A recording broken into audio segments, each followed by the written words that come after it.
Good evening, ladies and gentlemen, and welcome to Chauncey Martin Field in Pelican Rapids, Minnesota for tonight's Section 8AA matchup between the visiting Roseau Rams and your Pelican Rapids Vikings. It is the regular season home finale for the Vikings, who have the Rams this evening, and next week will head on the road for a very important matchup with fellow section opponent Park Rapids. Much more to come on that matchup in a moment. First, let's get to the starting lineups. First, the defensive side of the ball for those Roseau Rams. Junior number 3, Tucker Kaveen. Senior number 8, James Jocks. Freshman number 10, Levi Dunham. Junior number 12, Eli Wensloff. Freshman number 20, Eli Kaveen. Junior number 21, Austin Bumgardner. Junior number 23, Jack Jerome. Freshman number 35, Jordan Borowitz. Junior number 43, Jake Borowitz. Senior number 61, Riley Habiger. And rounding out their starting lineup on defense, sophomore number 75, Landon Bumgardner. For the Vikings, starting offensively, number 3, junior at the slot position, Trayvon Benson. Junior number 4, running back, Jack Kappinga. Number 7, senior in the slot, Jack Paulson. Starting at quarterback for the Vikings, senior number 10, Timmy Guler. At wide receiver, senior number 12, Luke Soley. Number 57, senior at guard, Caden Holt. At center, number 70, senior Jarrett Stetz. Starting at tackle, fellow senior, number 71, Chris Laferriere. Senior guard, number 72, Alex Tabery. Junior tackle, number 73, Willem Pesch. And I believe back in the starting lineup for the first time in 2 weeks following a concussion, number 83, tight end, senior Justin Jacobson. It is senior night here in Pelican Rapids. We will be getting you those seniors throughout the course of the evening, but in their last home regular season game, a way to honor those seniors tonight. And that is what is currently going on the Jumbotron, if you could call it a Jumbotron, on the scoreboard here in Pelican Rapids, a little senior montage as we're getting starting lineups going.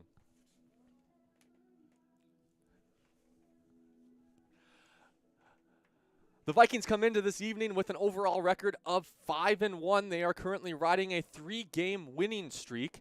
They are 4-1 in Section 8AA. That is good for second behind only those Trojans from Barnesville. Their conference record in the HOL also stands at 4-1. That is still good for second. They come into this evening the 14th ranked team in Class AA and are looking to continue this winning streak tonight before heading into that matchup next week with Park Rapids. Roseau comes into tonight with a record of 1-5. They are 1-4 in Section 8AA play. That is good for seventh. And that is going to be their same mark in the conference, 1-4, 7th place in the HOL. They come in with the state rank of 47. The Section 8AA standings as we enter into this evening is Barnesville on top. They are a perfect 6-0 on the season, 5-0 in the section. As I mentioned, Pelican Rapids at number 2 at present with 4-1 record. Park Rapids is tied with Pelican Rapids in the section with a 4-1 record. The QRF rankings does place Pelican above them at present. Frazee is the 4 seed. Hawley currently at 5. Warroad 6. Roseau 7. And Crookston 8. I mentioned next week the Vikings travel to Park Rapids. That game is going to be played on Wednesday evening. So a short week after tonight, next week being MEA break for schools all across Minnesota. Lots of games being played on that Wednesday evening. That matchup next week against Park Rapids will very likely decide a handful of things. First, who is number 2 in both the conference and the section, and in being the number 2 seed in the section, earning not just one home game, but should the Vikings or Park Rapids win that first round, they will then earn a second home game if you earn that 2 seed. And so that game next week looming a little bit large, but let's not get ahead of ourselves as the Vikings have a task at hand this evening with the Roseau Rams. We are just rounding out the starting lineups and ready to go. It is a cool 47 degrees with a wind chill down in the low 40s. It has been drizzling off and on all day here in Pelican Rapids. It does appear as if it is raining slightly at the moment, and it is also blustery. I mentioned that wind chill. We have had some gusts over the last 24 hours, and that may play a little bit of a factor in the passing game and kicking game this evening. That all said, the field does appear to be in very fine condition despite the rain. We didn't get as much actual precipitation earlier in the day as I think we were expecting, and so the field's holding up pretty well. And the Vikings are hoping that they can play not only this home game this evening, but also 2 more in the playoffs as we progress through October.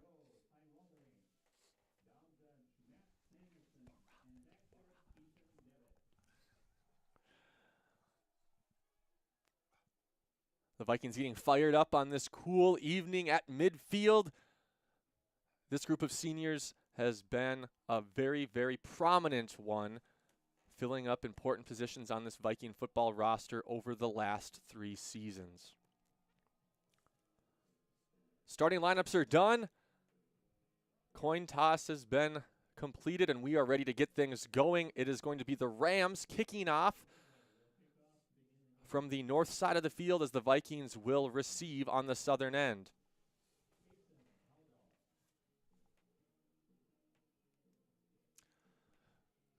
It does appear that number 32 for the Rams of Roseau is set to kick off. That is Kazan Howdahl, a sophomore. It is a very young Rams lineup.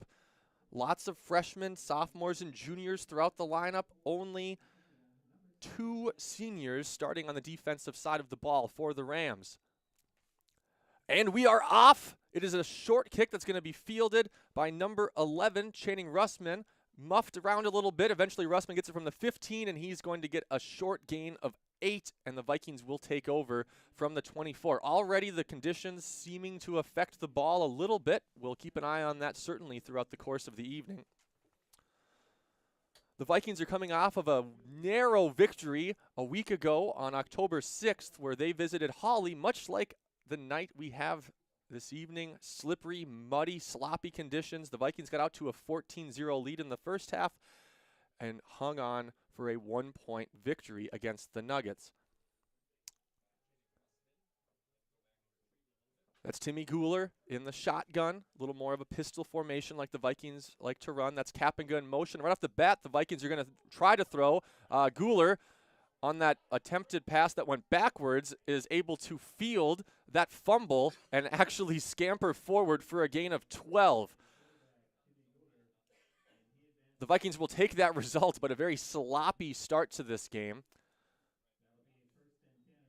And we've seen 2 plays and 2 plays affected by the weather and the rain on that ball. The Vikings from that pistol formation again. This time Guler takes the snap and will give to Kappenga right up the middle. Somehow gets through the front line. Kappenga all the way into Roseau territory. That's going to be a gain of 17. And the Vikings on 2 plays have moved across midfield. And a much smoother looking gain on first down there for the Vikings, who are very quick to the line from the Roseau 44. The Vikings have 3 wideouts to the right side of the ball. Guler on the snap. He will give to Kappenga again. Patient running from Kappenga. He's got the left side, and he's going to be very near another first down. Jack Kappenga, the leading everything on offense for the Vikings this year. He has handled 101 carries offensively for the Vikings so far in 6 games. That is good for 743 yards, averaging 7.4 yards a carry. Already with 11 touchdowns and 3 2-point conversions.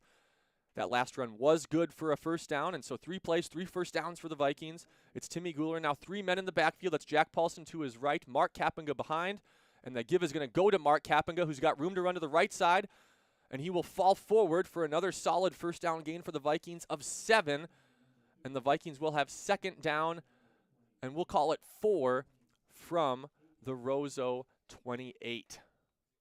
The Vikings very quick to the ball. Now 3 wide men left. That's Paulson, Soley, and Benson to the left. Mark Kappenga to Guler's right. Trayvon Benson in motion. Guler will fake the give to Benson and go right up the middle, and Guler is going to be very close to a first down. It does appear as if the ball came out, and we do see the official indicating it was recovered by the Roseau Rams. Timmy Guler who did have a lost fumble in the sloppy conditions last week in Hawley, loses a fumble on the second carry of the game, and he is also slow to rise for the Vikings. And the Vikings trainer on site, Nathan Clark, will make his way onto the field to inspect the condition of the Viking quarterback, Guler.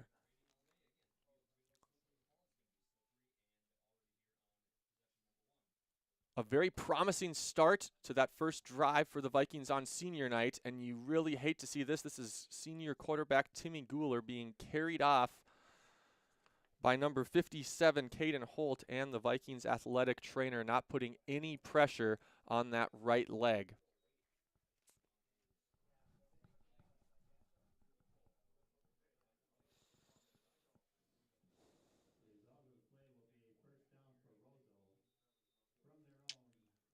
We will keep an eye on Guler on the sideline. For now, the Roseau Rams do take over at their own 25 following the Viking turnover.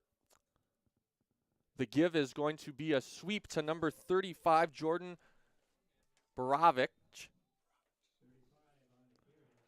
Jordan Borovich with a gain of 9 on first down for the Rams.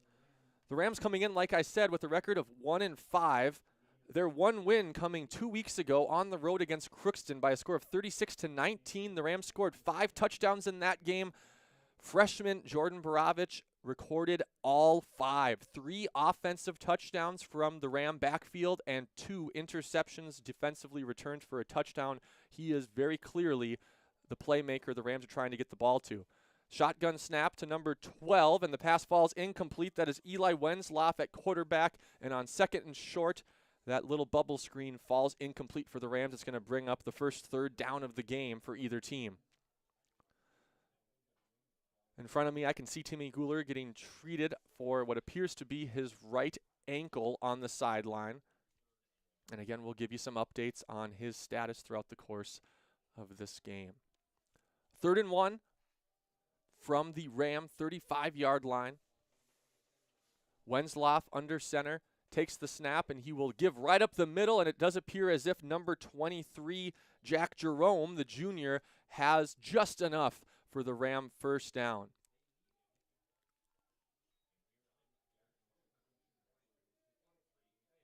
That moves the chains and stops the clock at 9:34 in the first quarter.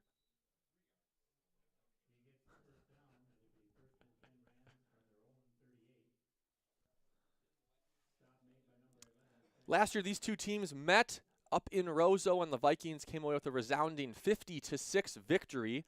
It was the 6th straight win that the Vikings have had over the Rams, dating all the way back to the fall of 2011. The give is to number 3, Tucker Kveen, and he's got the left side and then some. He crosses the midfield into Vikings territory before he is eventually dragged down by number 19, Ethan Eisman, but not after a huge first down gain, and the Rams are now in business. This possession started at their own 25, and now 4 plays later, they find themselves at the Vikings 25, 1st and 10, as we approach the 9-minute mark in this first quarter.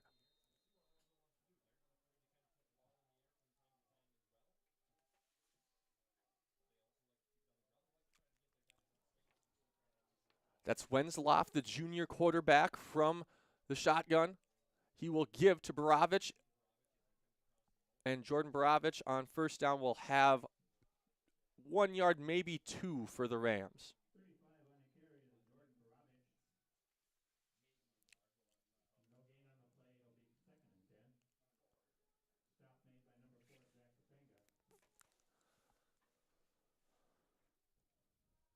Little earlier start to the game this evening. Typically on Friday nights, the Vikings get going at 7.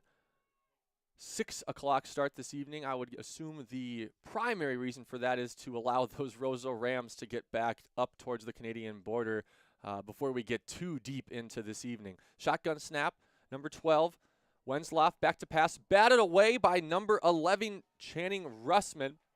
Very nice play by the junior linebacker. And that's going to bring up 3rd down and long for the Roseau Rams.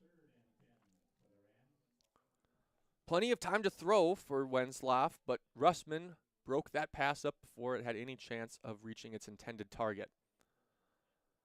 Looks as if Timmy Guler is getting that right ankle taped, and I would assume getting it taped is an indication that he will be back on the field for the Vikings' next offensive possession.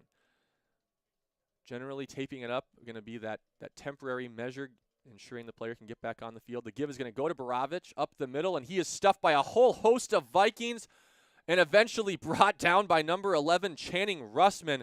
The junior stuffs the freshman Borovich at the line of scrimmage, and that is going to bring up 4th down and long.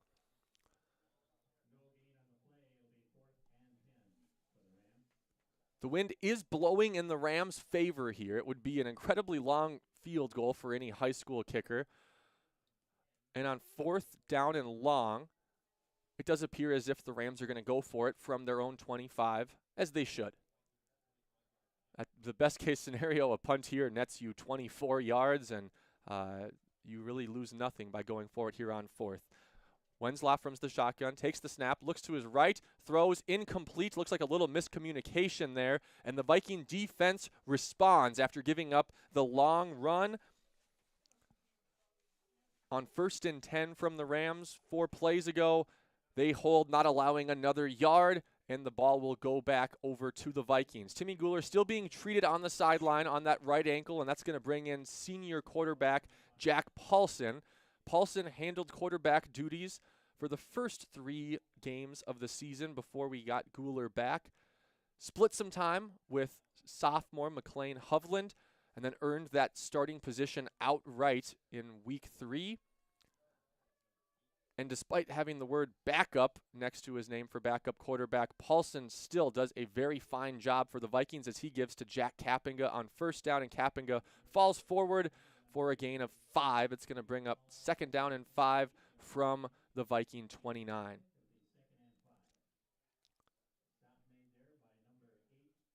That's McLean Hovland now back in, not back in, but in at quarterback as Paulson went wide. So the Vikings going with already their 3rd quarterback of the game. That's Kappinga. Kapanga. Whoa, I'm getting all over myself. That is Kappinga on the carry. He'll fall forward for a gain of 3. It's going to be 3rd down and 2. The Vikings quick to the line.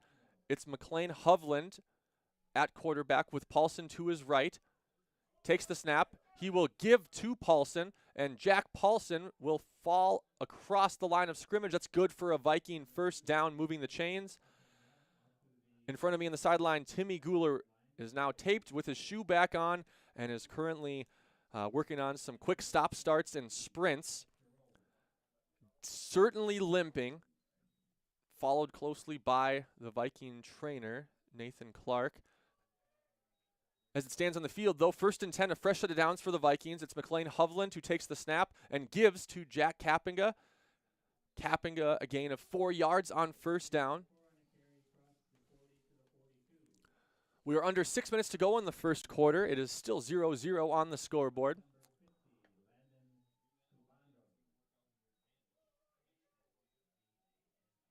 It's Paulson wide with Soley and Benson in the slot for the Vikings as Hovland takes the snap, gives to Kappinga, and Kappinga breaks 1 tackle and will carry 3 Ram defenders right up to midfield. That is good for a Vikings 1st down. And a little slow to get up for the Vikings is number 72, Alex Tabery, who is still actually down for the Vikings, and that's going to bring out Mr. Clark for the 2nd time in this game. I can't speak for either Alex Tabery's injury or Timmy Guler, but you do wonder if field conditions on this slippery evening have played a factor into either of those early injuries for the Vikings. It feels long ago that the Vikings hosted their first game of the regular season with temperatures in the mid-80s here at Chauncey Martin Field.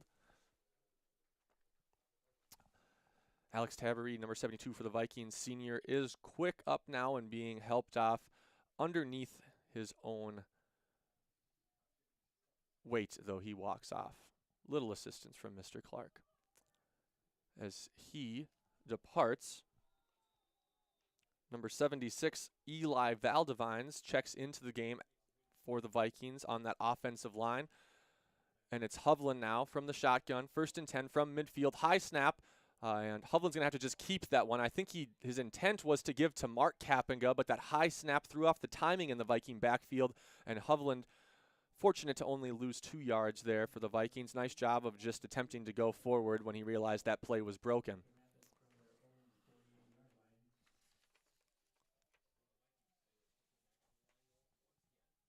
Hovland from the shotgun now is able to give to Mark Kappinga, and Mark Kappinga with a very nice run, keeping his legs moving, and he gets back that lost yardage on 1st down and then some. It's going to bring up 3rd down and a long 2, we'll call it 3 for the Vikings. The Vikings very quick to the line of scrimmage. They get that play call in and get set very quickly. That can make it difficult for a defense to get any type of play call in themselves other than just a base level, as that's Jack Kappinga now up the middle and good for a Vikings 1st down. Little surprised that we have seen McLean Hovland, not that he does not hold his own at the quarterback position for the Vikings, but that we have seen Jack Paulson fill in typically for the Vikings should Guler be unable to go. An okay problem to have if you're head coach Eli Beachy, having 3 very capable young men at that quarterback position. It's a fresh set of downs for the Vikings from the Roseau 38-yard line. Kappinga in motion. It's Hovland with a designed quarterback draw, and Hovland with a very nice run. He's got room down the left side and will be brought down after a gain of 14 for the Vikings. Athletic play from the sophomore on a designed quarterback draw. I mentioned head coach Eli Beachy. He is assisted on the defensive coordinator position by Ryan Beachy, offensive line coach Hayden Sturdivant, special teams coordinator and JV head coach Chris Hacker, JV defensive coordinator Mitch Verdorn, as Hovland takes the snap, gives to Kappinga, and he's tripped up by his own man. Really nice play up front by that Roseau front line. To finish out the Viking coaching staff, offensive booth coach Jensen Beachy, defensive line coach Paul Sturdivant, and defensive booth coach Rick Courtwright. It's a 4-man backfield, for the Vikings, as we do have Timmy Guler back into the game. Glad to see Timmy Guler back into the game after suffering what appeared to be a sprained ankle on the Vikings' first offensive possession. Penalty there goes against the Roseau Rams. Lining up offsides, and that's going to move the ball forward 5 yards and bring up 2nd down and 5 for the Vikings. As I said, Guler back in. He's got Jack Kappinga behind him and Jack Paulson to his left. And Guler takes the snap, and he will give to Jack Paulson, who's got a little room to run up the middle, and he will fall forward right around 1st down yardage. Might be marked a half yard shy. It's going to bring up 3rd down and 1 for the Vikings. The Vikings certainly in 2-down territory. And they are looking for more than just a yard for the 1st down here. They are looking to punch into the end zone on any play here. Guler will give to Jack Kappinga. Again, patient running again, bounces off of his own offensive lineman's back in the Viking backfield, and then he will fall forward for 1st down yardage for the Vikings. We are under 3 minutes now in the 1st quarter. Still scoreless, but the Vikings driving and threatening 1st and 10 from the Roseau 14-yard line. It's Guler. He's got Benson to his left, Paulson to his right, and Mark Kappinga in the backfield. And we have our 2nd flag of the game. And that does appear as if it's going to back the Vikings up.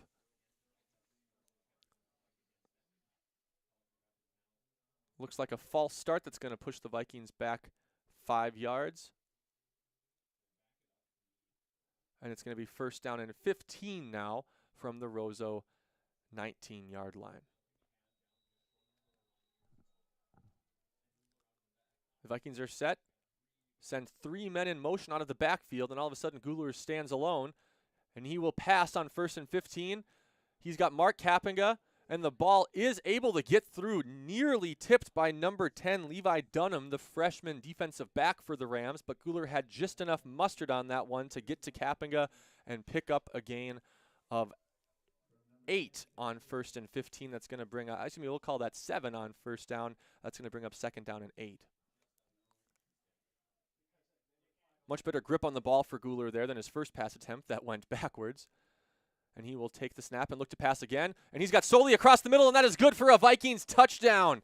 Luke Soley, the senior wide receiver, gets in the end zone on senior night.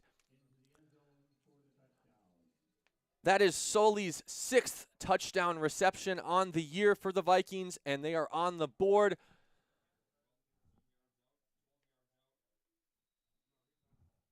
And will line up for 2.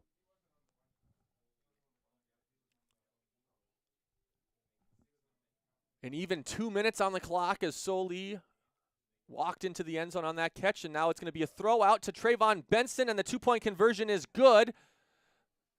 And 3 straight pass plays for the Vikings. First to Mark Kappinga, then Luke Soley for the touchdown, and now Trayvon Benson for the 2-point conversion. And a very nice sequence there for the Vikings, who go from nearly giving up a long touchdown run to the Rams on their first offensive possession to forcing a turnover on downs and then marching 75 yards downfield, ending in that Guler to Soley touchdown throw. For Timmy Guler, his 5th touchdown pass of the season. The last time we saw the Vikings on this field was 2 weeks ago for what was supposed to be an away game in Frazee that ended up being played here in Pelican, as that new field in Frazee not quite ready at that point. And Guler in that game was a cool 14 for 15 for 172 yards and 4 total touchdowns, and he's off to another hot start this evening.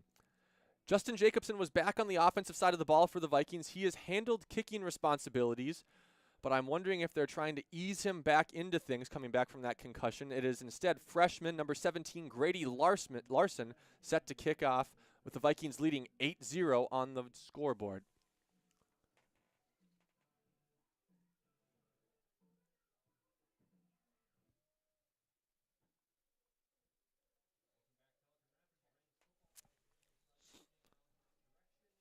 Larson's kick, end over end, is going to be fielded from the Ram 24, and Jack Kappinga is there to limit the damage on that return, and the Rams will take over after a 5-yard gain at their own 30-yard line.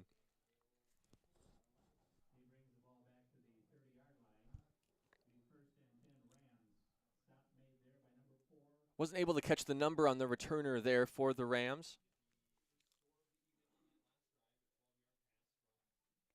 Roseau trying to build off of that last drive that did see a couple very nice plays from scrimmage before eventually that turnover on downs, in Viking territory.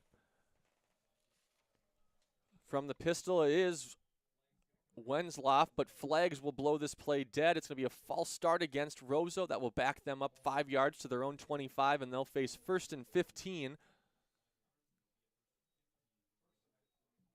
Just kind of a light drizzle ever since this one got started. Nothing downpouring, but we were kind of dodging that rain for a bit this afternoon, and it looked like we might stay pretty dry for this one, but it has been a pretty consistent sprinkle for the last 15, 20 minutes or so. It's Wenzloff under center who's going to take the snap and give right up the middle. That's number 23, Jack Jerome, the junior, and he's going to be stopped right at the line of scrimmage. That's going to bring up 2nd down and 15. They'll give him a half a yard on that.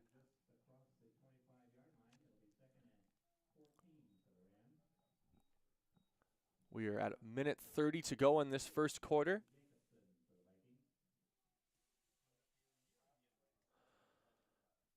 Also nice to see Jacobson back on the defensive side of the ball for the Vikings. The senior, just a huge presence both offensively and defensively, and for the game and a half he was out with this concussion, I know the Vikings did miss his presence dearly. The snap is going to be muffed on the ground and recovered by the Vikings. That's number 53, Anthony Checo D'Souza, with the recovery for the Vikings, and they take over with excellent field position in Roseau territory. Again, the weather and rain affecting that ball. It's not the first time we've seen it slip through the hands of a quarterback. Guler had a pass fall out of his hand on his first pass attempt of the game. They're unable to handle the snap, and the Vikings capitalize. Now they take over 1st and 10 from the Roseau 17, looking to expand on their early 8-0 lead. Guler from the shotgun. Fakes to Kapinga, looking to the end zone. He's got a wide open Luke Soley, and that is going to be caught for the second Viking touchdown of the game. Luke Soley, who always seems to have a knack to find himself open in the end zone, hauls in now his 7th touchdown reception of the season. Nice play action pass there. The Vikings now 4 straight passes offensively. And the conditions that did seem to affect both the first opening kickoff return for the Vikings and, as I mentioned before, that first pass play have looked non-existent on the last 4. It is Guler now on the quarterback, keep up the middle, and he will walk across the goal line for the 2-point conversion. And the Vikings go touchdown, forced turnover, and touchdown in the matter of 1 minute of game time. And with the clock at 56.8 seconds to go in this first quarter, the Vikings are up 16-0 over the Rams of Roseau.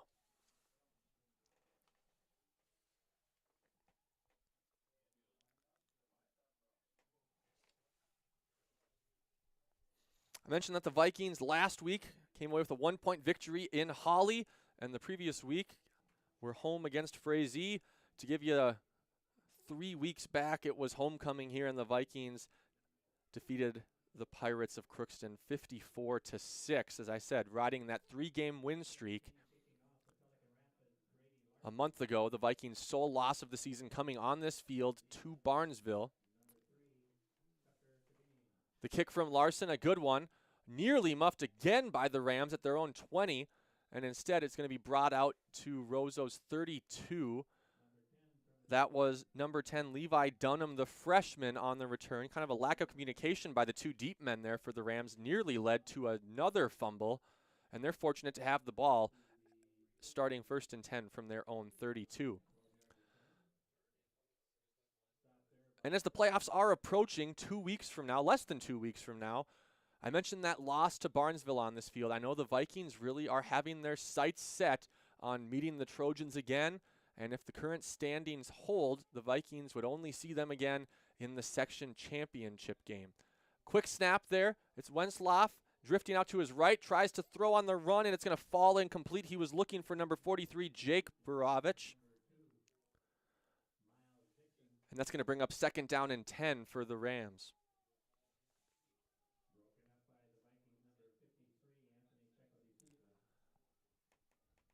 Still a fair amount of fans here at Chauncey Martin Field.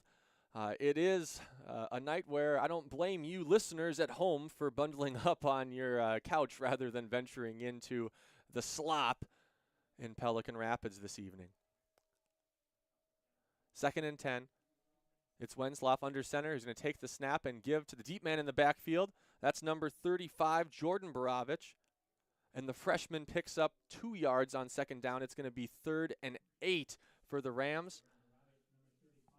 The play clock and the game clock are near identical here. We'll see if the Rams try to get one more off before the end of the first quarter.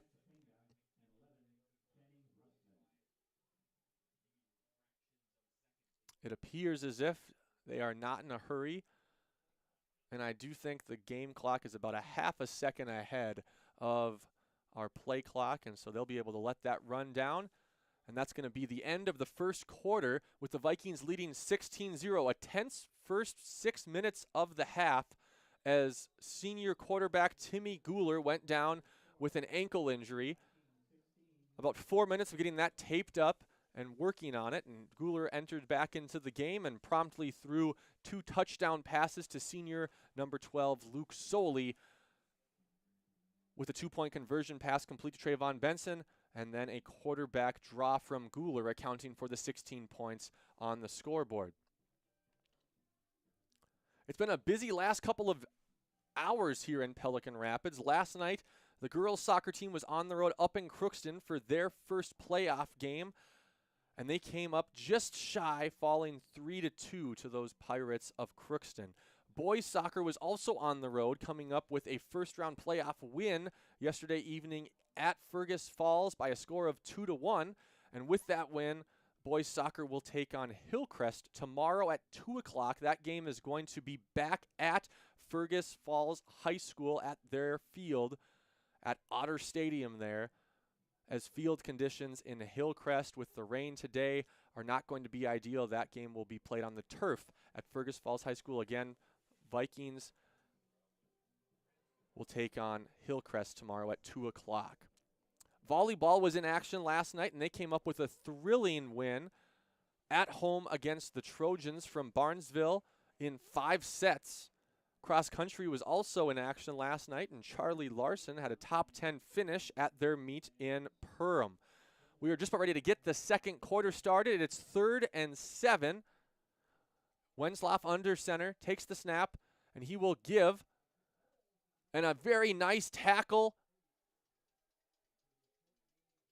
Just waiting to see the number on who was able to wrap up. That's going to be number 13, senior Ethan Schustrom, wrapping up, I believe, Jordan Borovich, the freshman on that run. Really nice open field tackle there from Schustrom after a gain of 2. It's going to bring up 4th down and 5. And it appears as if the Rams are keeping, I'm not going to speak until I see what they come out of. I was going to say keeping their offense on, but they are going to appear to go in punt formation. That's number 43, the junior Jake Borovich, deep to punt. Takes the snap. Punt is off. It is a good one. Ethan Eisman calls for a fair catch, and the Vikings will take over at their own 35-yard line. Ethan Eisman finding the field more and more for the Vikings these last couple of weeks, both offensively, defensively, and you just saw there on special teams. The Vikings offense has been cruising these last 2 possessions, and they'll look to keep it going here. It's 11-11 on the scoreboard, 11-11 time on the scoreboard, as the Vikings lead 16-0 in the second quarter.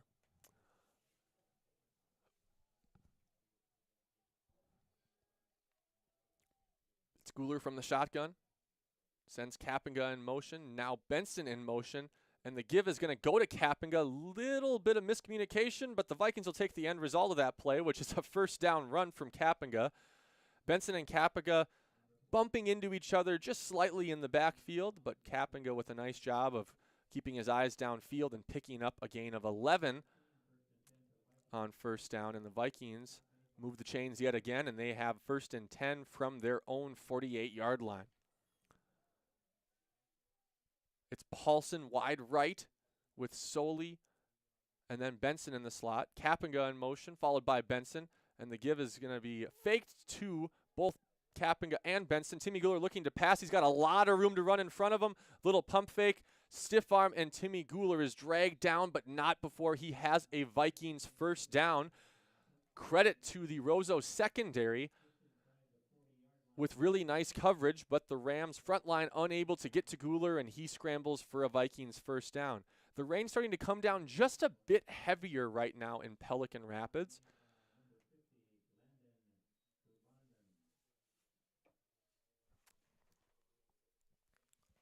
Guler with the snap, and he will give to Kappenga.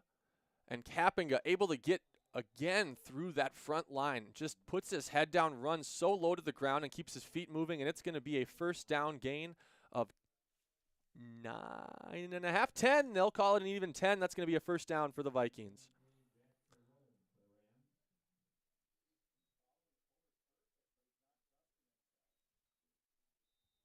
.10:20 in the second quarter. It's Guler from the shotgun as the rain falls in Pelican Rapids. Takes the snap and will give to Mark Kappenga. And Mark Kappenga breaks one tackle. He's got the left side and a first down run of at least 9. We'll see where they mark him if Mark Kappenga has first down yardage there. And he does. The chains move again. And this Viking offense, very difficult to stop at the moment. It's Jack Paulson wide right with Trayvon Benson in the slot, and that is number 8, Miguel Torres, wide left. as Guler stands in the backfield, and that is going to bring up our first timeout of the game. That's going to be a timeout charge to Roseau. And probably a good time for a timeout. That Viking offense has been cruising. Try to stall some of that momentum and reset. Talk to those defensive front four for the Rams about how they can try to stop that two-headed monster of those Kapinga brothers in the Viking backfield. 3 other section games tonight for Section 8AA play. Crookston heads over to Barnesville. Matchup of the top team and the bottom team in Section 8AA there. Park Rapids will head to Frazee, and the Vikings are going to keep their eye on the results of that game. If Frazee can pull off the win at home over the 3-seeded Park Rapids squad, then the Vikings no longer would need that win next week to maintain the 2 seed. I just said that. Now I'm going to pull up some section standings online and make sure I didn't just lie to you, but that sounds right to me.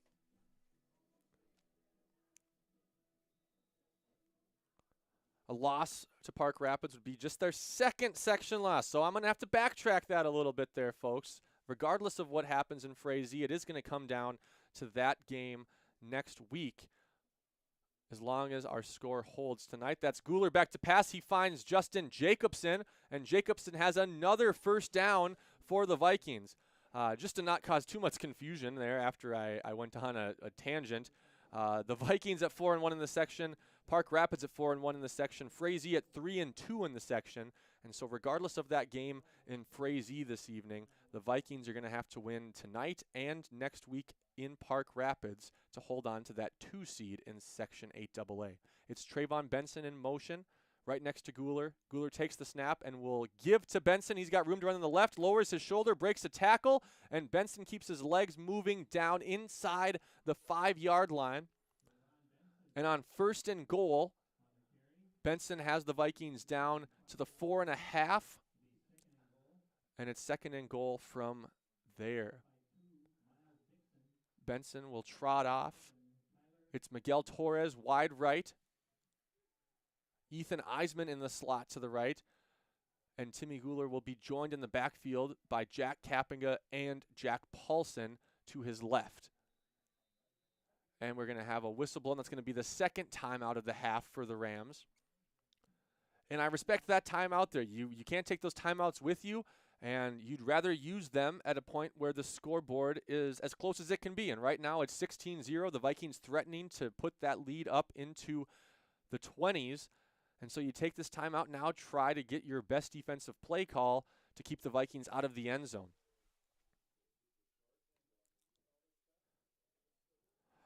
To round out the section action this evening for Section 8AA, Hawley is making the trip up to Warroad to take on the Warriors this evening. Rain still coming down pretty steady now. These last 15 minutes, it seems to have picked up just a little bit. It's not a downpour by any means, but certainly enough to affect footing on the field. And I know both sidelines are doing everything they can to keep enough footballs dry and switching those in as frequently as possible through the officials. 9:18 is our time in the 2nd quarter. The Vikings lead 16-0 and are threatening to add on more. It's Guler from the shotgun with Kapinga and Paulson in the backfield with him. He will give to Jack Paulson, and Jack Paulson, the senior, dives forward, and he's going to be marked down just inches shy of the goal line. I'm not going to assume to read the mind of head coach Eli Beachy, but I would assume giving the ball to senior Paulson there on senior night was intentional. Now Paulson will go split wide right. It is Torres left, Ethan Eisman into the backfield, and this time Guler is going to simply give to Jack Kapinga. And Kapinga, something very difficult to do, brought down for no gain. That's going to bring up 4th down and goal. Kapinga maybe even lost a half yard there. The Vikings, not deterred, are very quick to get set. Guler takes the snap on 4th and goal, will keep himself and walk into the end zone. The fake to Jack Kapinga got the Roseau defense to bite, and Timmy Guler will march in for his first rushing touchdown of the evening. His 5th rushing touchdown of the season and his 10th total touchdown of the season for the Vikings. Scoreboard currently reads 22-0. The Vikings go for two. Guler, quick pass out left. He's got Justin Jacobson, and Jacobson, that's a near play call from when Benson got in the end zone for the two-point conversion after the Vikings' first score, and Jacobson with the reception and two-point conversion here for the Vikings. They are perfect on two-point tries and currently lead 24-0. We are less than 4 minutes into the second quarter, and the Vikings offense, after stalling on the first drive of the game with that Guler fumble, have now scored on 3 straight drives.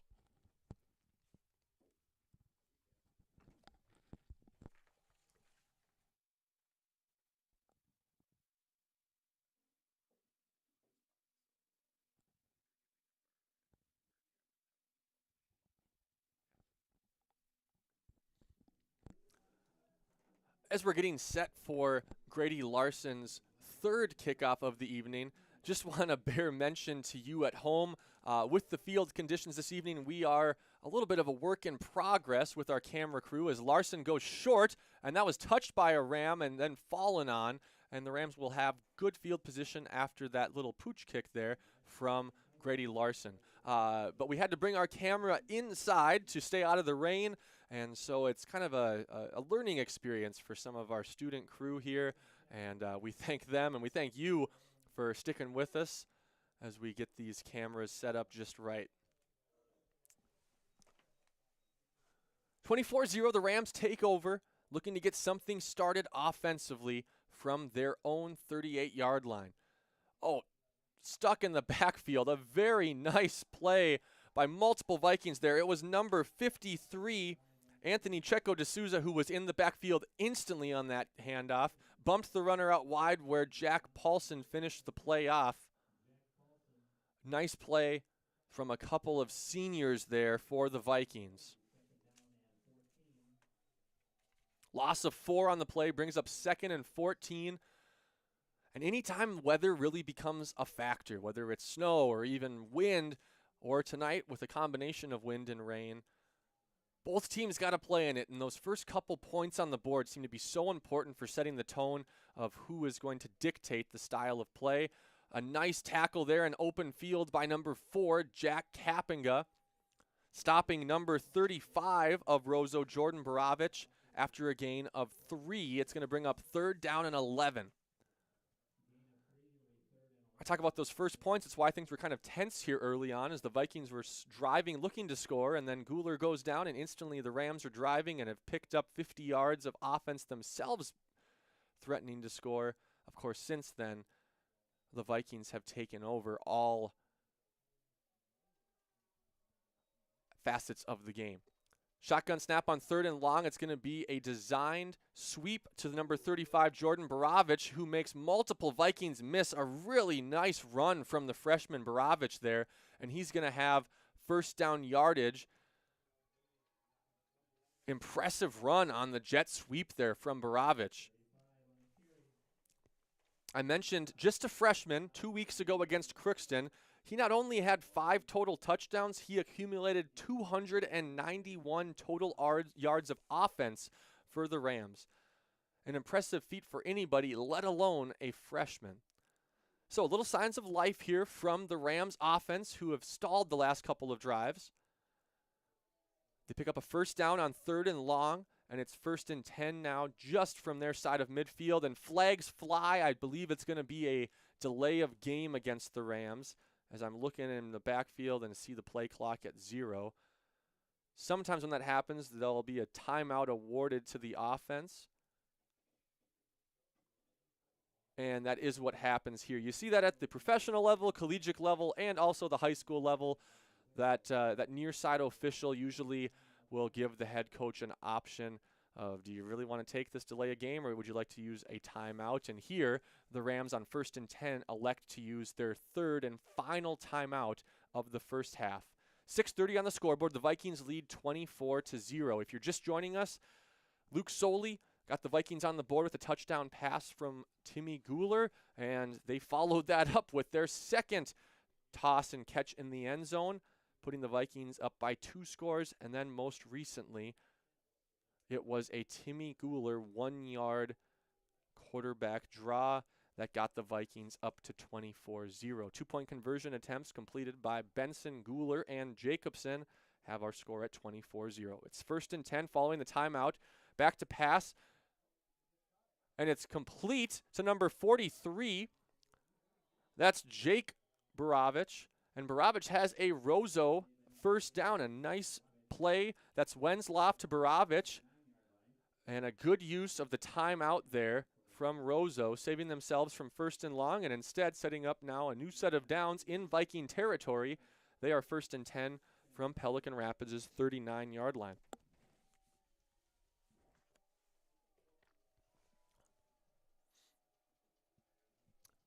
The give from Wenzloff is going to go to Borovich. And Jordan Borovich has a gain of 3 on first down. It's 2nd and 7.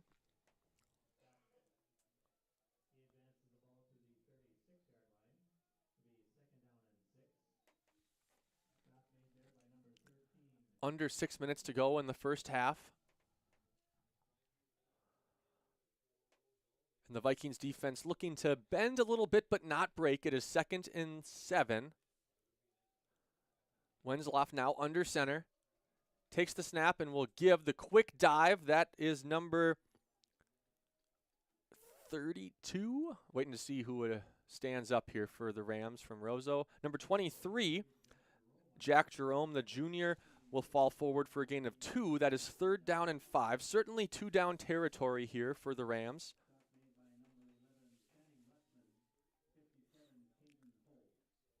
Not going to need to get everything here. Play call comes in. The Rams are going to have to be pretty quick to the line of scrimmage. They are out of timeouts. We are under 8 seconds left on the play clock. Wenzloff gets his men set, and with 2 seconds on the play clock, the snap is muffed and fallen on right away by the Vikings.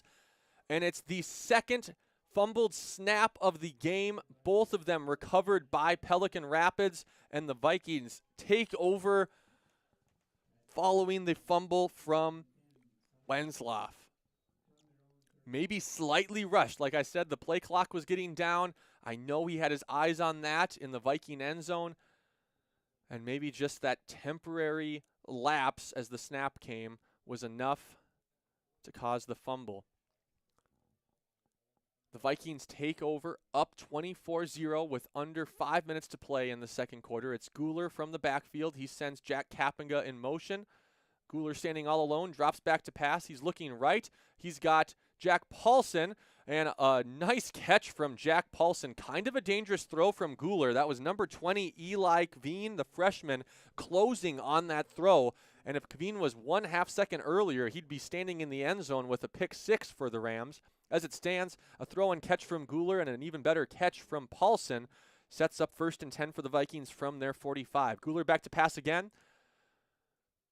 Looking left, now scrambling left. And he's got room to run in front of him. He's got the Vikings first down, and he will be pushed out of bounds and will fall on the track. And Guler not happy on the sideline. A flag flies late. And I know Guler's hoping that that flag is going to go for a late hit, but I'm assuming it's going to be a delay of game as senior quarterback Timmy Guler spiked the ball. We have multiple officials communicating now.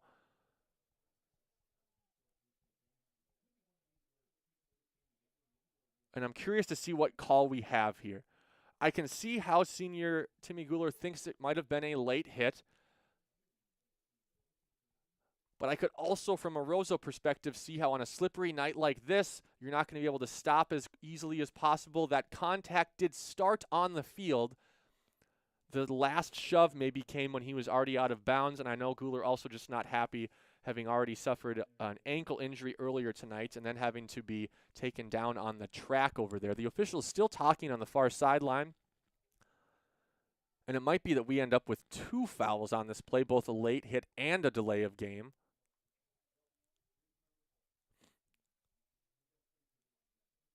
And we do have a late hit that goes against Roseau. And then we also do, in fact, have that delay of game against the Vikings quarterback, Timmy Guler. Those penalties will offset. They are both penalties that resulted after the play had finished. And so the run from Guler will stand. It's going to be a first down for the Vikings after those offsetting dead ball penalties. And when that dust settles, it's going to be 1st and 10 for the Vikings in Roseau territory.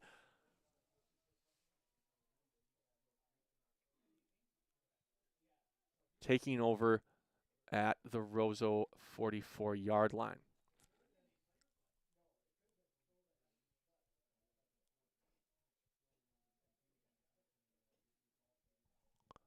4:23 on the scoreboard, just a little delay here as the officials are getting set, but we do appear ready and the Vikings approach the line of scrimmage. Guler takes the snap in the pistol and will give to Jack Kapinga with room to run in front of him. Kapinga into the Roseau secondary. A nice first down run of 17 yards for Jack Kapinga. Having himself another quality ball game is the junior.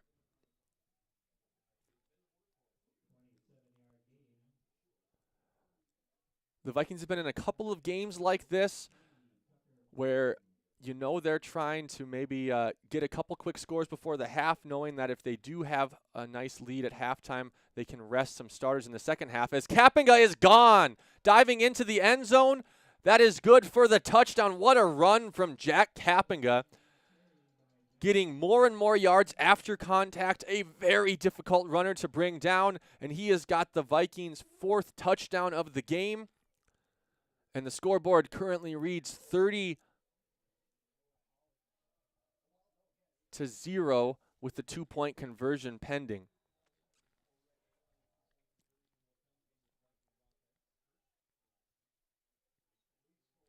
Guler's got Mark Kapinga in the backfield. He will take the snap and give to Mark Kapinga, and Kapinga met at the 1 and stopped there. It's the first 2-point conversion try for the Vikings to fail, and that will put our scoreboard at 30-0 with just under 4 minutes to go in this first half.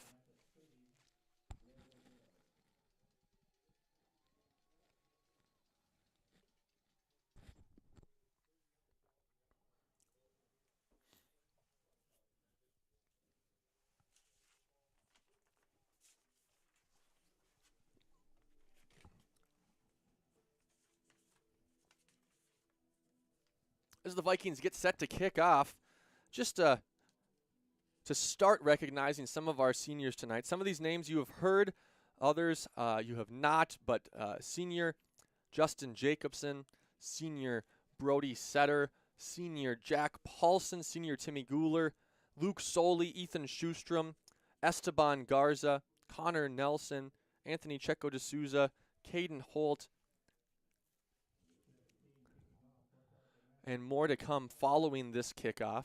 It's Grady Larson with his 4th attempt of the game, kicking off for the Vikings. He goes long with this one. Larson's best kickoff, and it's going to be touched by number 10. That's Dunham, now scrambling for the Rams, and he's brought down inside the Roseau 10-yard line. That's Jack Kapinga. First there for the Vikings, and the Rams will start with very poor field position. Like I said, Larson's best kickoff of the game sailed right through the hands of Levi Dunham. It did deflect off his hands, and so Dunham had to scramble to get back on that ball before it went into the end zone. He got it and got out to the 6-yard line where Roseau takes over. To continue, those seniors for the Vikings, it is Jarrett Stetz, Chris Lafreniere, Alex Tabery, and Braden Weiss. They round out a senior crew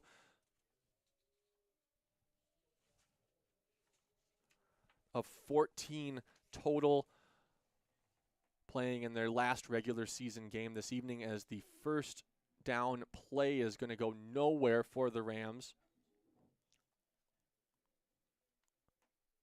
And that's going to bring up 2nd down and long.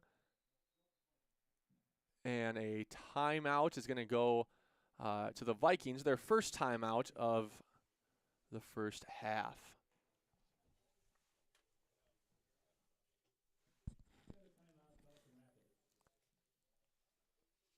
We are approaching the home stretch of the regular season. Like I said, the Vikings Next week, Wednesday, so a short week.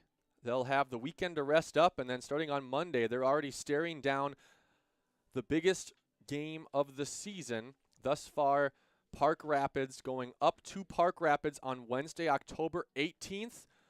And really, regardless of the result of that game Park Rapids has tonight, the Vikings are going to have to go pick up a road win if they want to keep that number 2 seed in Section 8AA. The importance of that being the Vikings, as long as they hold on tonight, will have at least locked up that 3 seed. The 3 seed would still get a home playoff game in round 1, but the big difference between 2 and 3 there is once you get past that first round, should the Vikings get past that first round, having that 2 seed would give them home field advantage yet again against either Park Rapids or potentially Frazee. And if that was the case, and the Vikings were able to get through those first 2 rounds at home, at that point now the section championship game would be up at the Fargo Dome. After that regular season finale next week Wednesday, it is Tuesday, October 24th.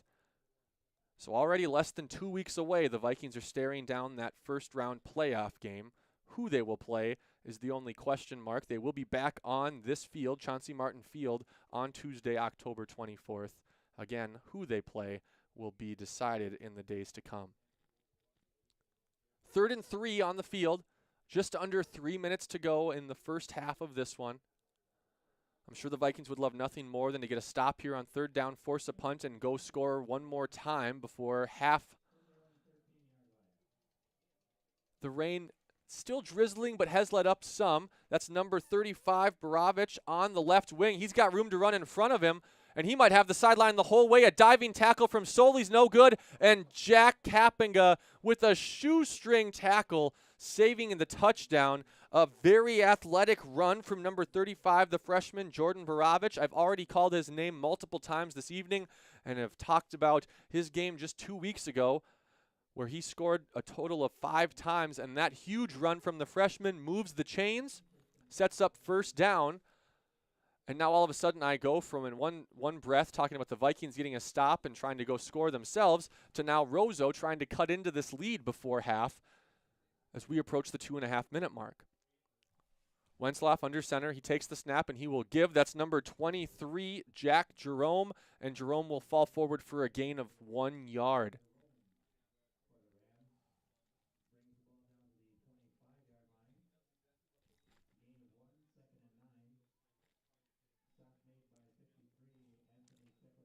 The clock runs, and that is more than likely okay with Roseau. They're going to get the ball after halftime, and they're hoping they can go put some points on the board with this clock as close to 0 as it can be to stop the Vikings from having another chance at it.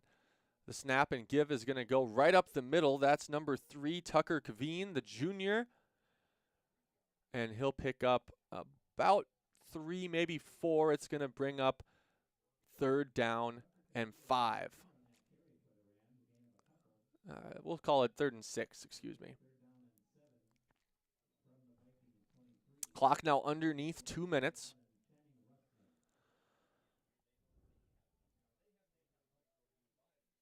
And we'll see if the Vikings get a stop here, if Coach Beachy uses a timeout or if he's going to be content to let that clock run as well. It's Wentzlaff under center, takes the snap. Now he's going to be back to pass. Justin Jacobson, a for sure hold, and so whatever the result of this play is, it's going to be dependent upon that flag. It does fall incomplete. I am no official myself, but even I could tell that that was holding in the backfield as Justin Jacobson had a beat on the quarterback, and it was either allow a sack or commit the holding penalty, and you'll commit that holding penalty every time if you are the Roseau offensive line to spare your quarterback the hit. The result of that play, still important for the Vikings as they will decline that penalty, which will bring up 4th down and 7. Had that ball been caught by the Rams, of course the Vikings would have had to accept that penalty, which would have pushed Roseau back and kept the down at 3rd down. As it stands, it's 4th and 7 with 1:16 on the clock. And it's Wentzlaff from the shotgun. He's got Borovich to his left. He takes the snap and he will give to Borovich. And Borovich is going to be brought down for a loss of 5. A huge tackle for loss. That's Jacobson. That is number 53, Anthony Checo D'Souza. And that is a turnover on downs for the Rams, and the Vikings will take over with 1:09 on the clock in the first half.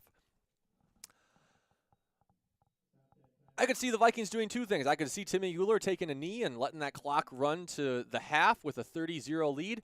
I could also see the Vikings try to go get some points quick and really kind of work on a bit of a 2-minute drill heading into half. We'll see what Coach Beachy has planned. It is an empty backfield, 2 men wide right and 1 wide left. Guler takes the shotgun snap, looks to pass. He's going to go short to Jack Kapinga. It is complete at the Viking 35. Kapinga will sidestep out of bounds, and now we get a late hit flag. They're going to get number 3, Tucker Kaveen, on the late hit. Jack Kapinga already had first down yardage for the Vikings on that 10-yard outrun. Picked up a couple extra after the catch, and then the late hit is going to tack on 15 more yards. And so just like that, the Vikings had a large field in front of them with a minute to go. And following this penalty, they are already going to be in Roseau territory with a fresh set of downs and 1:02 on the clock, trying to go put up some more points before halftime. Didn't seem like any ill intent there from Kaveen. Like I said, it is a little wet out there. The field is starting to show signs of that, and sometimes tough to hold that momentum back when you're running. Regardless, the Vikings take over 1st and 10 from the Roseau 42. It's Guler back to pass on first down. He's looking long, avoids 2 men in the backfield, will throw on the run, deep, tight spiral to Benson, and caught, toe-tapping his way on the sideline is Trayvon Benson down inside the 5. What an athletic play from both quarterback Timmy Guler and junior wide receiver Trayvon Benson.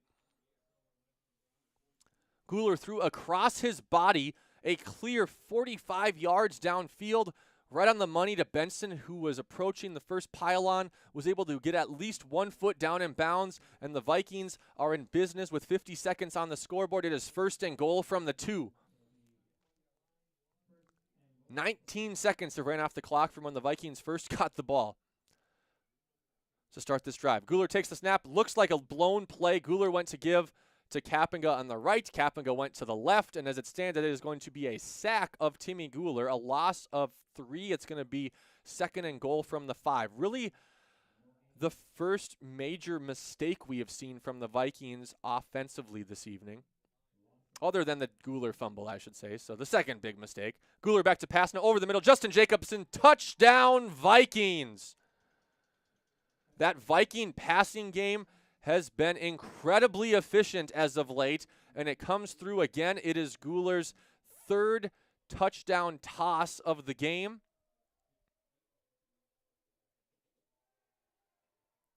This time finding Jacobson in the end zone for the Viking touchdown.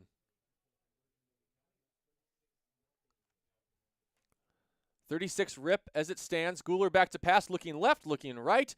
Makes a man miss, on the move now, tucks it, and will walk into the end zone for the 2-point conversion try. It is 38-0 on the Pelican Rapids scoreboard with 33 seconds to go in the first half.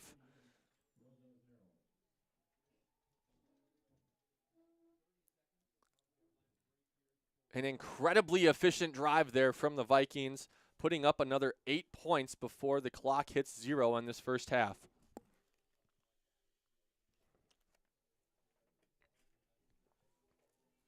I mentioned that soccer is on the road with their section semifinal matchup tomorrow against Hillcrest. Should the Vikings win that game on Saturday, they'll play next Tuesday down at Sauk Center in the section championship game.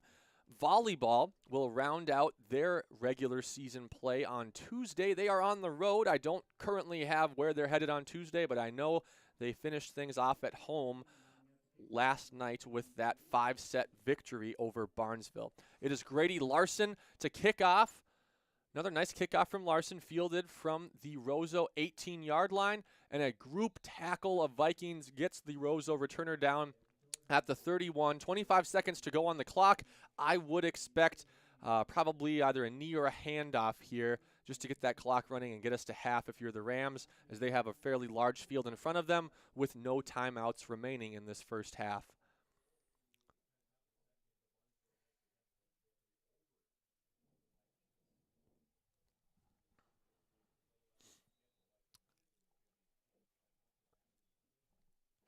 And it's Wenzloff under center, takes the snap, and he will just take a knee.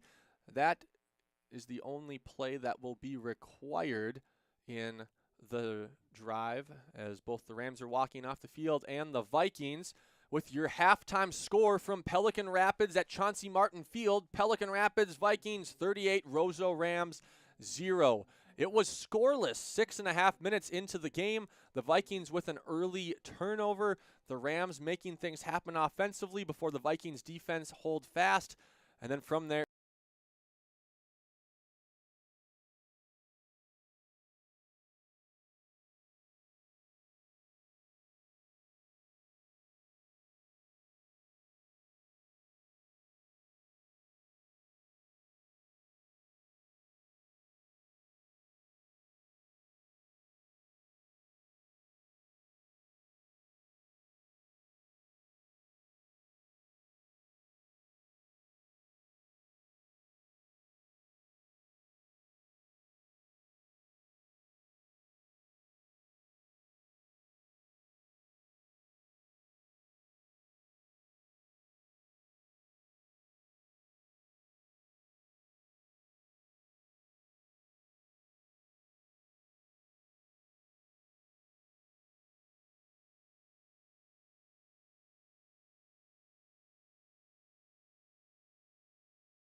And we are back to bring you second half action from Chauncey Martin Field in Pelican Rapids, where the rain continues to fall. Not as heavy as at times in the first half, but still drizzling as Grady Larson with the boot end over end. What a kick from Larson. That is going to roll all the way into the end zone for a touchback. Grady Larson did have the wind at his back there, but hands down his best kickoff of the game. And the Rams will start their first drive of the second half at the 20-yard line. Before we get into the second half play, I do have to give two shout-outs to my two little nieces who are currently visiting in Pelican Rapids and I believe watching before bath time hits. And so a hello to Vivi Lou and Joanna Grace, and I'm looking forward to playing with you guys and hanging out tomorrow. All right, back to our action on the field. And it's a stuff from Kappinga right off the bat. This Vikings defense, which was very stout all first half, picks up where they left off.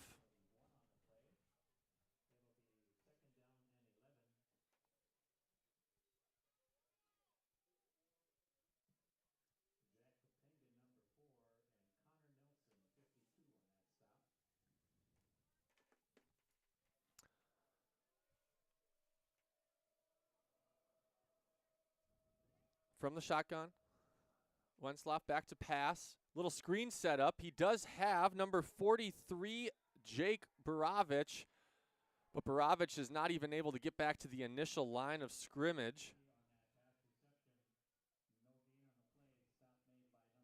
And it's going to bring up 3rd and long.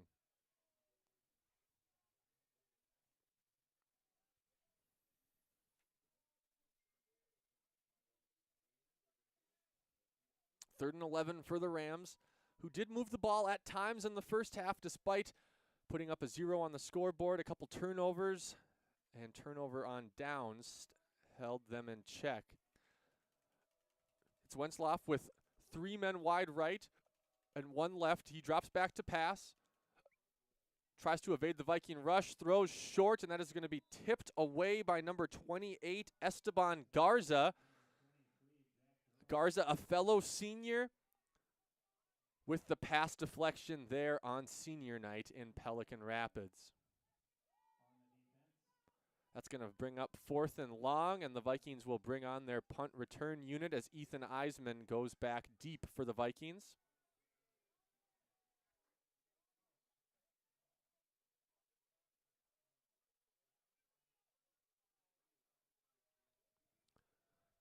And that is Jake Borovich, the junior, nearly blocked, and it might have actually been altered just a bit. There is a flag in the backfield, so we'll check that. The Vikings had a nice pass rush, or a nice rush on that punt. And as it stands, the Vikings are going to take over, but it looks as if this flag is going to go against the Vikings. And it looks like that's going to be, in some respect, running into the kicker.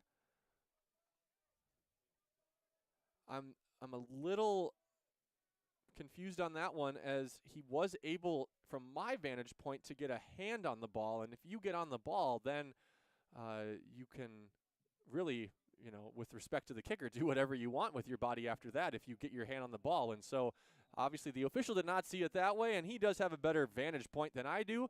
And as it stands, the Rams will take over at their own 34 with a fresh set of downs. Wentzlaff under center is going to pitch out wide to Borovich, and Jordan Borovich has the outside corner again. He has found success outside of the tackle box, and Jordan Borovich is going to have first down yardage for the Rams. He's had a couple very nice runs this evening and picks up the first down for the Rams as we tick underneath 10 minutes to go in this third quarter.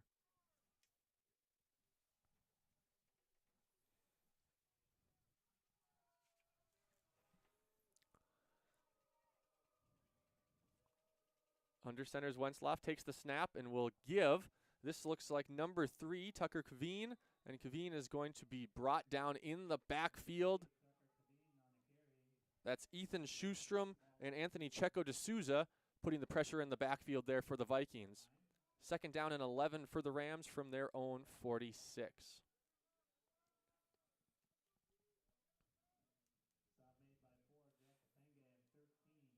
With the score as it is, I would assume that we will see a lot of these Viking starters defensively for just this lone possession before likely giving way to the backup crew and eventually some underclassmen down on the JV level also. Second and long. Wentzlaff backs to pass. It's going to be a design screen, but even then the Vikings' pressure got to Wentzlaff too quick, rushed the throw, and the pass falls incomplete for the Rams.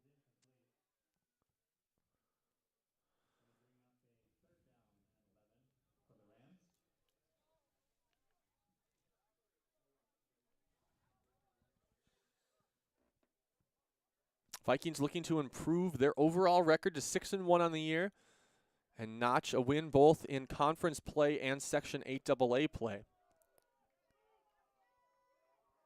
It's third and long. If the Rams can cut into this third and long deficit, they'll probably go for it on fourth. As it stands, it's a sweep with a flag in the backfield. That's Borovich making multiple Vikings miss. He is eventually brought down short of first down yardage, but this flag in the backfield really does appear to be a hold going against the Rams, and it is. If the Vikings could have brought down Borovich for a gain of 1 or 2, I think that penalty would have likely been declined. As it stands, head coach Beachy is going to accept that penalty after the 9-yard gain on third down from Borovich, and that's going to push the Rams back considerably. It is not a 10-yard penalty from the line of scrimmage. It's 10 yards from where that flag happened, and so it's going to bring up third down and 21.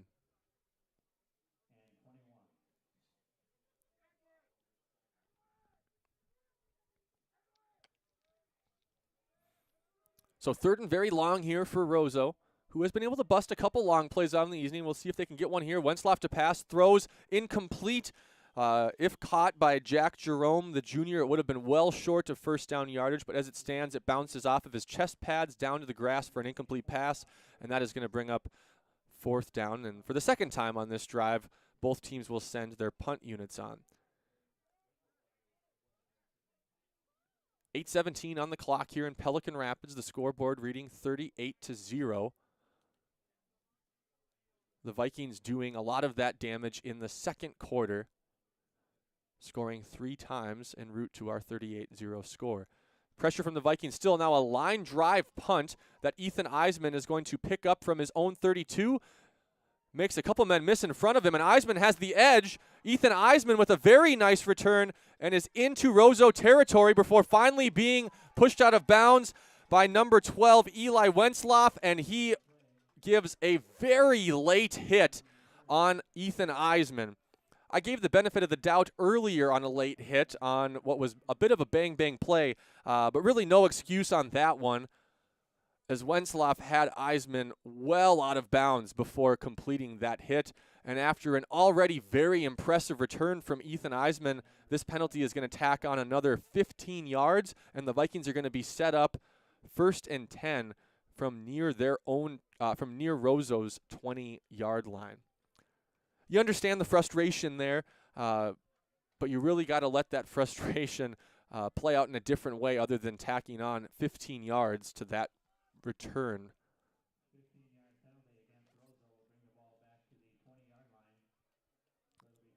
And not to get too lost in that is the very impressive return from freshman Ethan Eisman, who had multiple Rams down in his wake as he crossed midfield for the Vikings. 8:01 on the scoreboard. It is McLean Hovland in at quarterback for the Vikings. Timmy Guler, I would imagine, is going to remain on the sideline, rested for the remainder of this one, as Hovland gives to Mark Kappinga with a modest gain of 3 on first down. Senior night, but the Vikings with this one seemingly well in hand are going to look to give a lot of those seniors some well-earned rest as this season enters into its final week of the regular season. Miscommunication in the backfield there. Second time we've seen that from the Vikings. Hovland looked to give the handoff on the right. Mark Kapinga went to the left, and that leads to a loss of 3. Back to the initial line of scrimmage. It's going to be 3rd down and 10. The Vikings certainly in 2-down territory. And Hovland, despite being a backup quarterback, has proven effective as a passer. So this 3rd down and long, don't assume the Vikings are just going to run because they have their backup quarterback in. Miguel Torres right, Ethan Eisman left, Ethan Schustrom out to the left. Now Mark Kapinga clears the backfield. Hovland to pass, scrambles to the right, eyes still downfield. He will throw and overthrow Ethan Eisman. Would have been very close to 1st down yardage. As it stands, it will be 4th down and 10 for the Vikings. Would have liked to have probably gotten a little bit of that yardage back, but the Vikings offense will remain on the field as head coach Beachy relays the play call in to quarterback Hovland and the offensive unit for the Vikings. It's a tight formation on 4th and long. And Hovland sends 3 men in motion, clears the backfield, takes the snap and looks to pass. And Hovland stays on his feet, looks to run up the middle. He's going to have to do a little extra work to get the 1st down, and he is going to be brought down shy. Nice pressure from the Rams there. Hovland, I thought, had Torres for a split second over the middle. A nice route by his fellow sophomore. Hovland, however, was feeling the pressure from the Roseau front line, tucked it down, and will end up being short. So a turnover on downs for the Vikings following the exceptional return from Ethan Eisman on that punt. And the Viking defense back onto the field. Still a very starter-heavy group on defense for the Vikings here with 6 minutes to go in the 3rd quarter, as the snap is going to be given to the junior Tucker Kaveen, and Kaveen is going to be stuffed at the line of scrimmage. Really difficult running for the Rams inside the tackle box there. They have been most effective when they can get outside, try to put some pressure on the Vikings cornerbacks and secondary.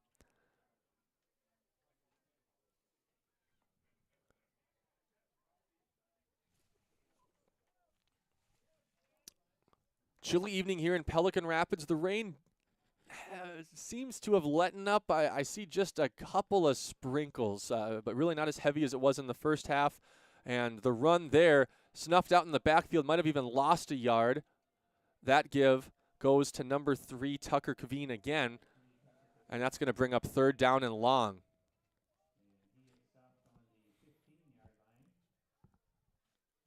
Wind chills nearing the 30s tonight in Pelican Rapids. But if you are on the Vikings sideline on their side of a 38-0 scoreboard, you're feeling a whole lot warmer than the Rams from Roseau. We're under 5 to play in the 3rd quarter. 3rd and long. Wenslaw from the shotgun has a man in motion. That's Borovich. He gives to Borovich on the jet sweep. He's had success on that run before, and he has success again. And Borovich might be gone. He's into the Vikings secondary and is finally brought down by sophomore Miguel Torres. Another huge run for freshman Jordan Borovich. Again, they have had success on those jet sweeps and on anything that can get him out of the backfield and away from that Viking front line. And again, success from the freshman. Nice open field tackle from Miguel Torres, saving the touchdown.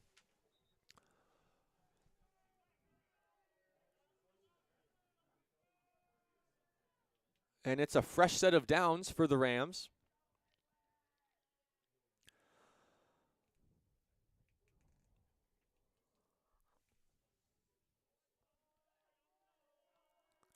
Wenslaw now under center with 3 men behind him in the Roseau backfield. The toss is going to go to Jordan Borovich again.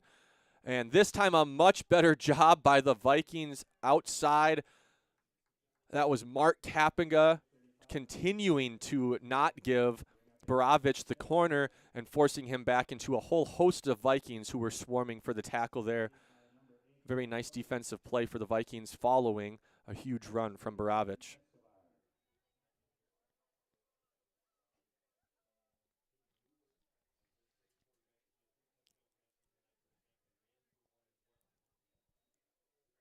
Couple of reserves starting to make their way onto the field for the Vikings. I see senior Luke Soley no longer out there at linebacker. Looks like Grady Larson, number 17, is into the game for him. On second down and long, the give is going to go to Kaveen. Kaveen with a nice second down run of about 7 yards. That's going to bring up third down and a long 3.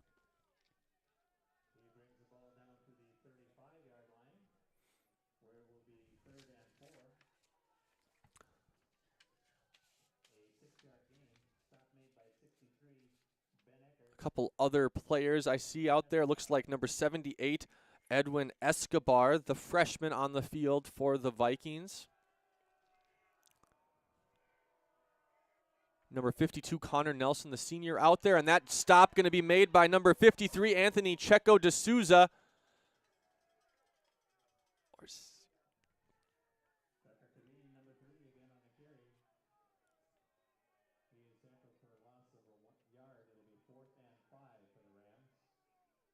And I think that actually I got my 5 and 6 confused. That was number 63, Ben Ecker, the junior, with the stop. Nice play there, bringing up 4th down and 5 for Roseau.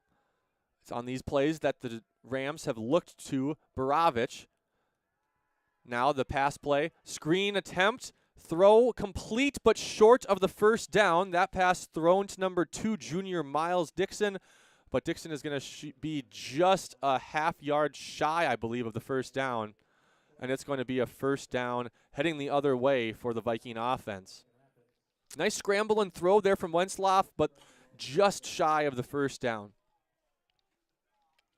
Vikings take over, under 2 minutes to go in the third quarter with the score as it is. Once we hit the fourth quarter, we would have running time on the clock. It's, again, McLean Hovland in the backfield for the Vikings. He will take the snap and give to Mark Kappinga. And Mark Kappinga with room to run up the middle. He is across midfield before finally being brought down after a very impressive run of 26 yards for Mark Kappinga on first down for the Vikings.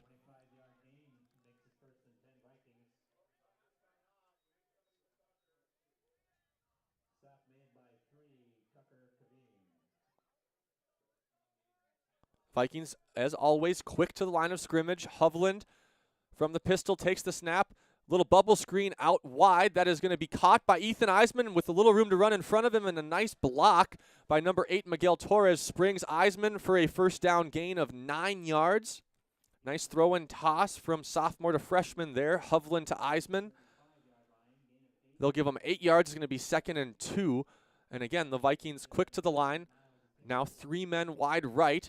That's Eisman, Torres, and Russman with Mark Kappinga in the backfield. Hovland gives to Kappinga, and Mark Kappinga is going to have first down yardage and then some, and the Vikings are going to have a fresh set of downs from the Ram 30-yard line.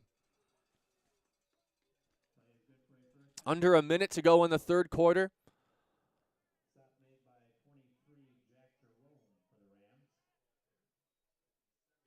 It's Ethan Schustrom in at tight end on the left side for the Vikings. Miguel Torres near side, Eisman and Russman far side. The pass from Hovland high to Torres.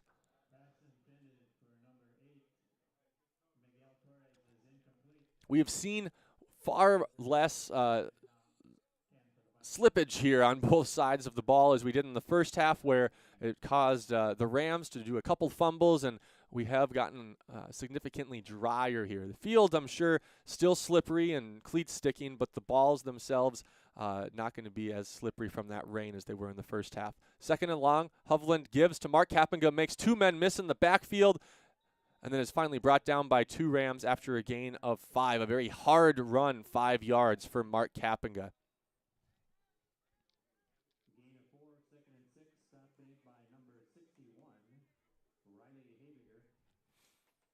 And that will be the last play of the third quarter as the Vikings are already marching down to the other side of the field. A scoreless third quarter. I don't think that bothers the Vikings sideline or student section faithful much, as they still lead on the scoreboard 38-0 as we head into the fourth quarter.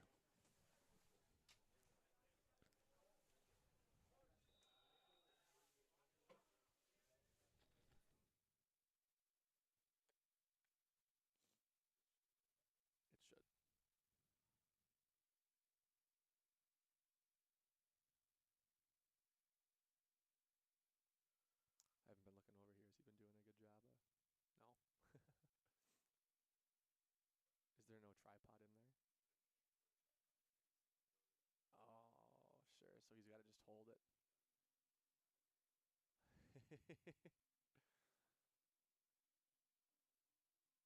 How many people are currently watching? Have we lost some viewers because of the score and our camera work? Yeah.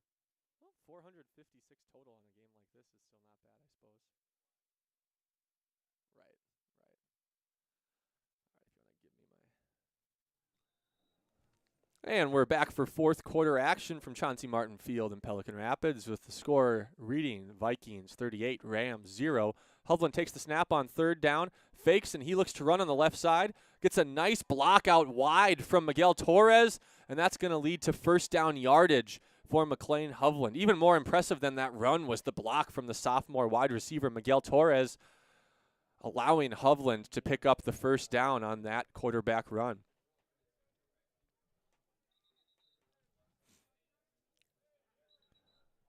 And as we are now into the fourth quarter with the score being 38-0, as I mentioned earlier, the clock is going to run, barring a handful of scenarios.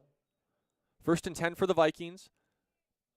Hovland with Mark Kappinga to his left. Hovland gives to Kappinga, breaks one tackle in the backfield. Flags fly as Kappinga is eventually brought down. 3 flags on the field.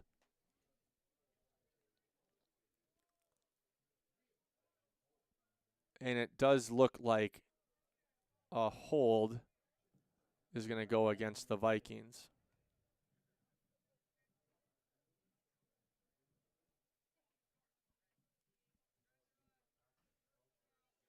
I take it back. Face mask going to go against the Rams as Kappinga broke that tackle in the backfield, adding to how impressive that broken tackle was, where it wasn't just missing an arm tackle. He refused to go down despite being grabbed on his face mask. And it wasn't 1, not 2, but 3 officials who saw that face mask, giving the Vikings first and 2 from their own 6-yard line. Hovland's the pass is going to go out wide left, caught by Ethan Sjostrom, and Sjostrom is into the end zone. The senior with his first touchdown of the year on senior night here in Pelican Rapids. It's Sjostrom hauling in the touchdown reception from McLean Hovland. And Ethan Sjostrom earned that, taking a very hard hit as he crossed the goal line for the Vikings, putting the Pelican Rapids on top 44-0 in the fourth quarter.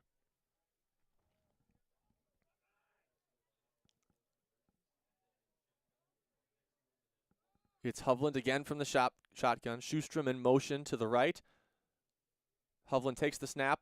Will give to Channing Russman. Russman makes one man miss, dives forward, and is going to be short of the goal line. And that is going to keep the score at 44-0 with 11:14 on our clock.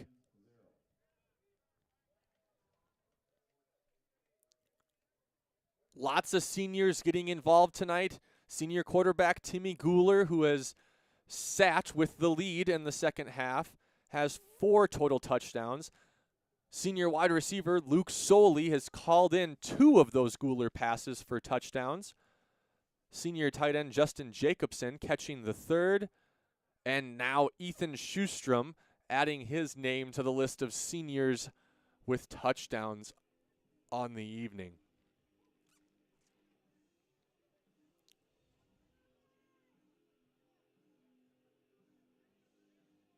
Grady Larson, who has been kept busy kicking off for the Vikings, set to go. He appears to have only gotten stronger as the game has gone on, although now he is kicking into a bit of a wind. And Larson's kick, still very nice, end over end, down to the Ram 20-yard line. It's fielded there by Borovich. And Borovich is into Viking territory, appears to stay in bounds, and is breaking tackles all the way down to the Viking 34-yard line. A very impressive run from the freshman, number 35, Jordan Borovich, who has had a series of nice runs here on the kick return. Boy, as the Rams hustle onto the field, Borovic's jersey is considerably darker compared to the other whites on the jerseys there for the Rams, indicative of how much he has held the ball and found that muddy grass tonight in Pelican Rapids. The clock runs. Under 10.5 to go. It is still Wenslauf in the backfield. Gives the snap to number 3, Kveen. And Tucker Kveen has a first down gain of 6 yards. Andon Roysum on the field for the Vikings now defensively.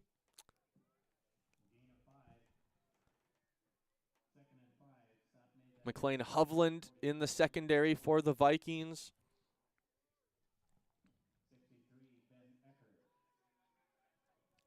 I'll try to bring you as many Vikings substitutions as I can as we get into the home stretch of this one. The give is going to go back to Kveen up the middle. And he is going to be brought down right at the first down marker. Tackle made by number 58, Austin Kleinschmidt for the Vikings.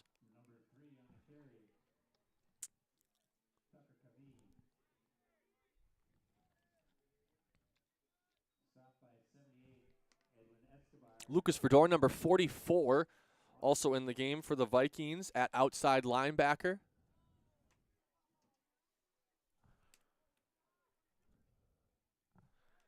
As well as number 35, Andrew Checo D'Souza, out at cornerback. It is a fresh set of downs, 1st and 10. The give is going to go to Borovich, and it is going to be Andrew Checo D'Souza with the tackle and the flex. And flags fly as it appears that Edwin Diaz and 2 Rams players kind of getting into it there. Regardless of the scoreboard, you never want to see anything like that, especially with a 44-0 game. And we'll see exactly who gets called for it. I would make a pretty big assumption that players on both sides are likely at fault there. And I maybe had the wrong number there. It might have been Eli Valdivines who was involved in that for the Vikings, as he just hustled off and is now talking with his head coach. Usually it's a two-way street there. However, it's usually the second person involved who gets caught with the flag from the official. A lengthy discussion here as the clock is stopped at 8:40.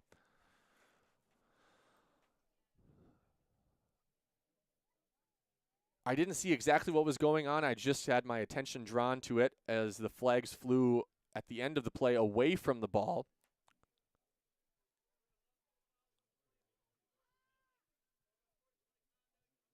And it's going to be 2 offsetting penalties, unsportsmanlike conduct on both the Rams and the Vikings. Those penalties do offset. I believe they both happened after the play, so the run of 5 yards will stand, as well as the tackle from sophomore Andrew Checo D'Souza. And the clock is now running, 2nd and 5 from the Vikings 17-yard line.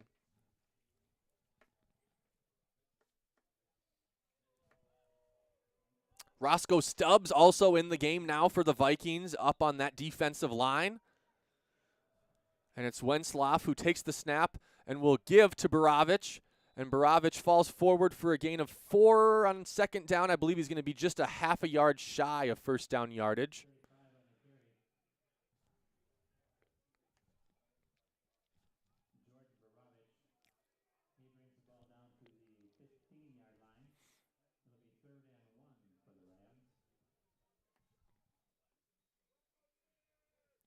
Third and short, as the Vikings do have pretty much every position now being fielded by a reserve. The toss goes to Jordan Borovich, and Borovich will have first down yardage before being brought down near the Viking 10-yard line. That's Andon Roysum checking back into the game.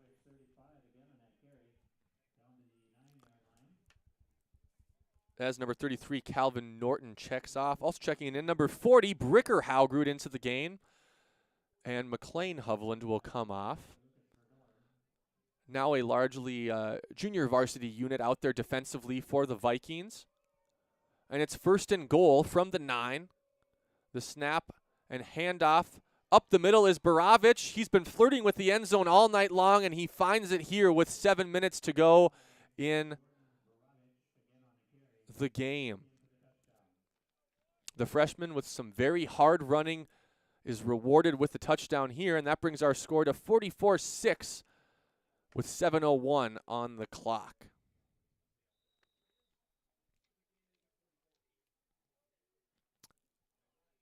On for the extra point is number 43, Jake Borovich. Snap is good, hold is good, and the extra point is through for Borovich, and our scoreboard reads 44-7, where the Rams now set to kick off for their 2nd time this evening.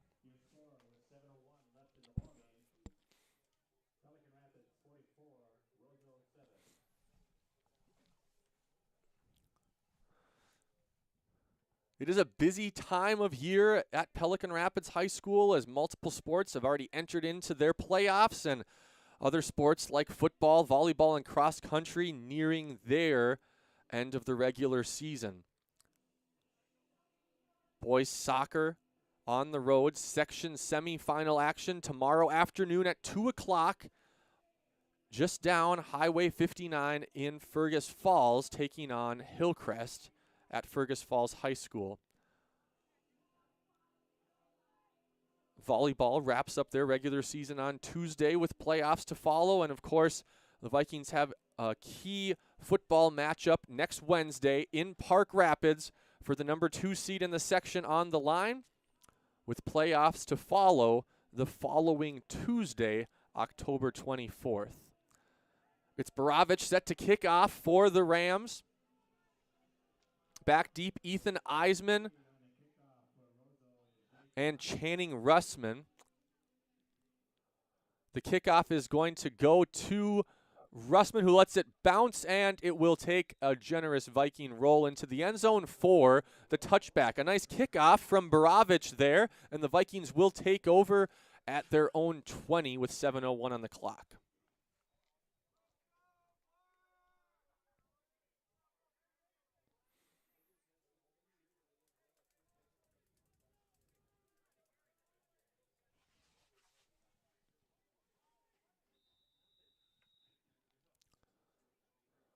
It's Roysum wide left with Ethan Eisman.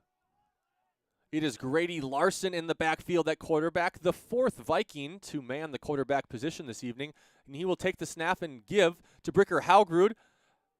And, Haugrud, and Haugrud has the ball stripped. And that's going to be a fumble return for a touchdown. That is, again, Borovich on the fumble recovery and touchdown, his 2nd touchdown in as many plays. That was Bricker Haugrud, who made at least one Ram miss before surrendering the football to Borovich. I mentioned earlier this year, Borovich had a 5-touchdown game, 3 offensive touchdowns and 2 defensive touchdowns. Well, he's got one on either side of the ball tonight, as that fumble recovery touchdown brings our score to 44-13. With Jake Borovich on for the point after attempt. Snap is good, hold good, kick is through.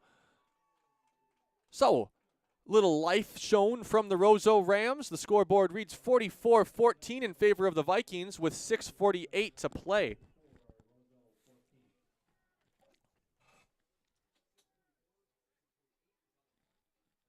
I'm sure we'll see that same Viking JV offense back on the field.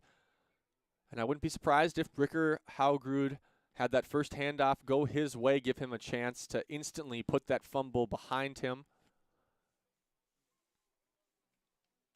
Really aggressive play from Jordan Borovich, forcing that fumble and then having the wherewithal to instantly turn upfield and score for Roseau. It is again Russman and Eisman deep for the Vikings, as Jake Borovich sets to kick off for now the 3rd time of the game. The Viking student section has stayed here, bundled up, lots of blankets over in the student section. And of course, students extra excited because next week is a short week with MEA break coming up. Russman now fields from his 2-yard line, puts his head down, and Russman, making a couple men miss, will eventually be brought down at the Viking 25-yard line.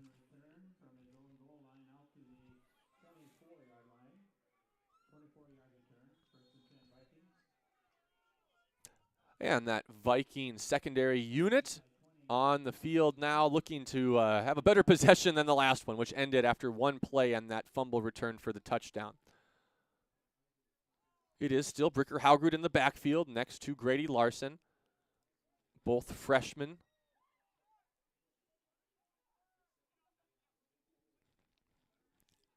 Ethan Eisman, fellow freshman, in motion, and there it is, right back to Bricker Haugrud, this time with 2 hands clearly over the ball. Haugrud falls forward for a gain of 1, and the clock runs 2nd and 9 for the Vikings.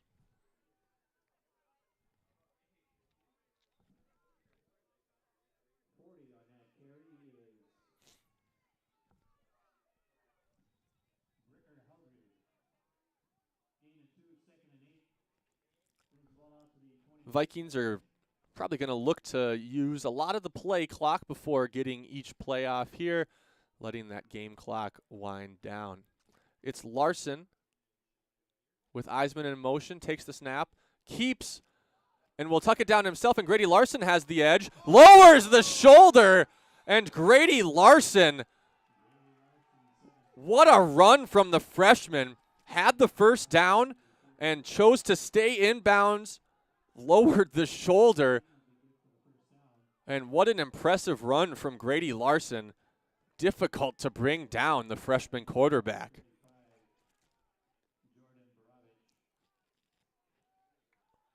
Tough to see on your screens at home, but if you've seen the film, remember the Titans, Grady Larson rocking hair about the same length as the quarterback Sunshine from that movie. And here, fortunate to fall on the fumble is Grady Larson.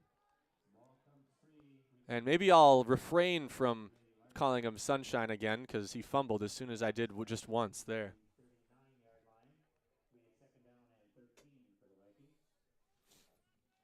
Loss of 3 brings up 2nd and 13.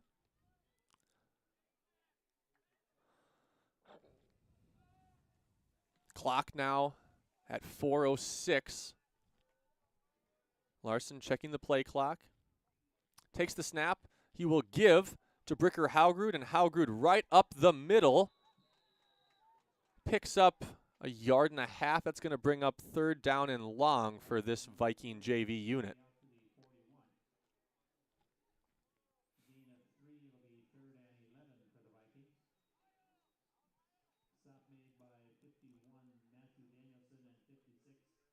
Not sure what the Vikings are going to come with here, but I sure would like to see Grady Larson running with a little open space in front of him again. That was fun to watch a couple plays earlier. It is Larson from the shotgun. He's got Haugrud behind him. He takes the snap, drops back to pass. Looking across the middle, he throws. It's caught by number 44, Lucas Verdorn, and Verdorn is going to be down right near midfield, short of 1st down yardage. It's going to bring up 4th down and 3. And with this JV unit trying to get a couple more offensive reps of experience, the Vikings are going to keep the offense on the field to go for it on 4th and short as the clock is now under 3 minutes to go.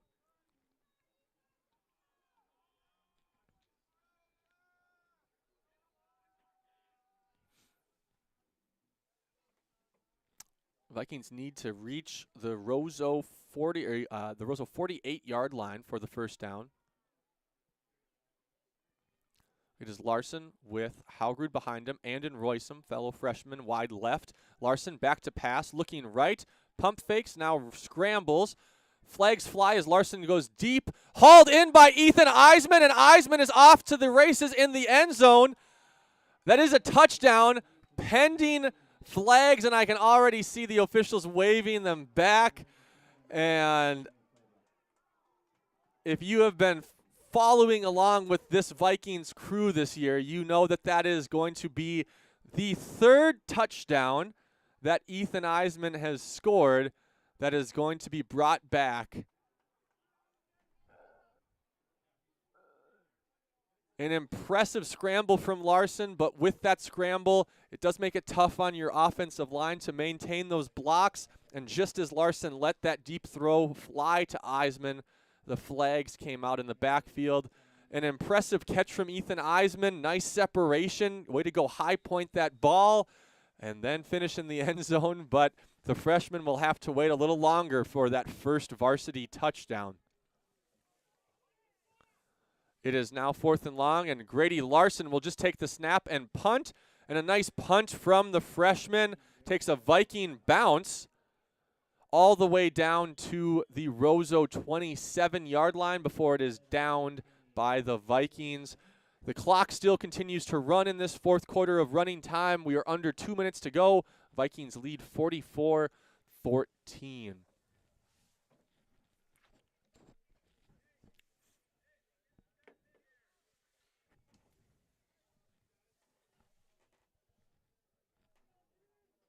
Maddox Vondra on the field for the Vikings up on that defensive front.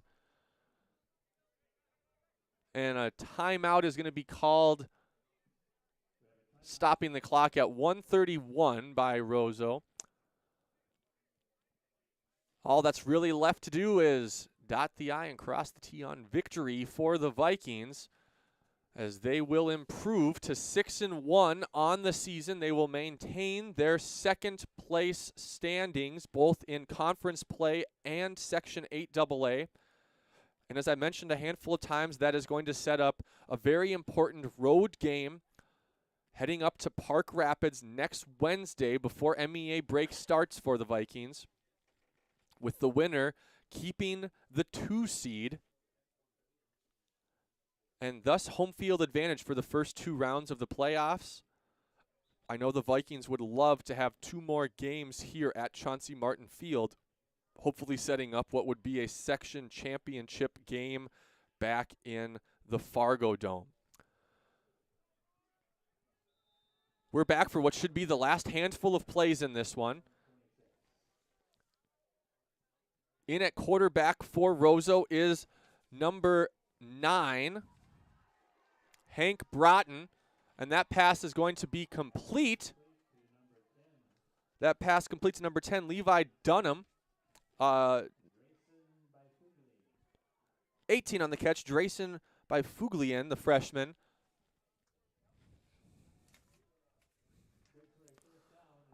Clock continues to run. Nice throw and catch there from what appears to be the Roseau backup unit.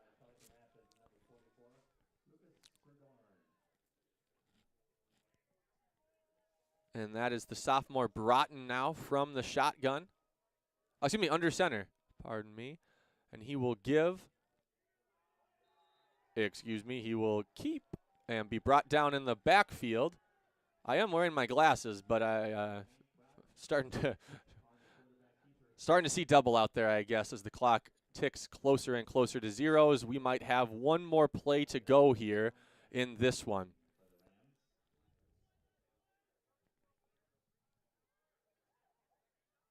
And barring an incomplete pass, I do believe this will be the last play of the game, as the clock is now down to 12 seconds. It's Bratton under center. Takes the snap. He will toss out wide. That's number 32 brought down in the backfield. That was Kaysen Howdahl brought down in the backfield, and that will do it. The clock has hit zeros. The Vikings come away with the victory, 44-14 over the visiting Roseau Rams. As I said, the Vikings